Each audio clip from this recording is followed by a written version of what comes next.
Hey guys, this is a book review for Build the Life You Want by Arthur C. Brooks and Oprah Winfrey. She has little notes in between the chapters where she kind of reinforces some of the things that this Arthur person is saying. So I guess he's a professor and he teaches about happiness, psychology of happiness, and that is a topic that I have loved. So I have definitely read tons of books, and I did take some classes on the subject of positive psychology. So some of this was slightly repetitive for me, but it was done with a twist of the author's own.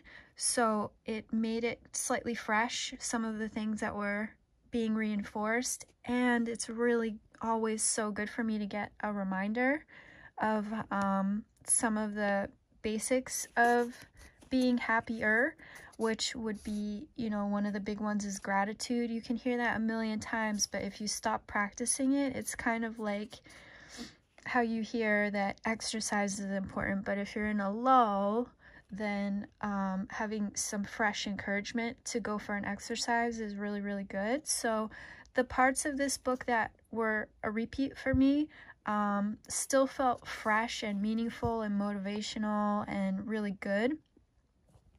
And then there were some parts that were kind of new to me. So a little bit like this I opened to You Are Actually Two People.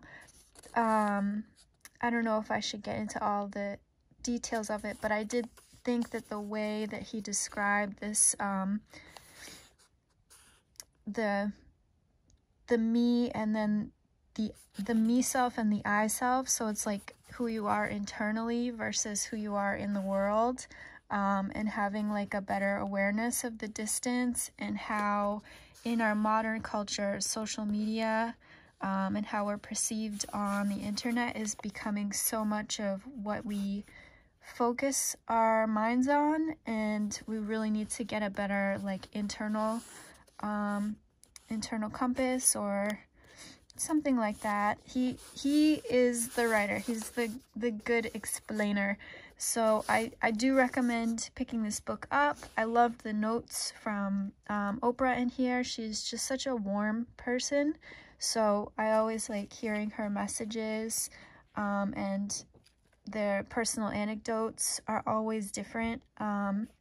Even if you've, read tons of self-help happiness books, it's always like so fresh and encouraging when you have different people with their own perspectives on the same topic. Like I said with gratitude, but I did like this focus less on yourself section.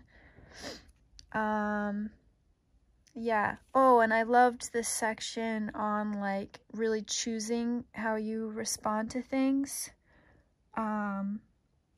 Like a bad thing happens, you have emotions, and then you decide how you want to act off of those emotions, which maybe you've heard before, or maybe that is obvious, but just bringing that fresh awareness because you're reading this book is really, really helpful. So I would, from the perspective I'm in, I would compare it to reading a book about how great exercise is, even if you know that exercise is good. But some of it might be completely new to you. Yeah, gratitude is so good.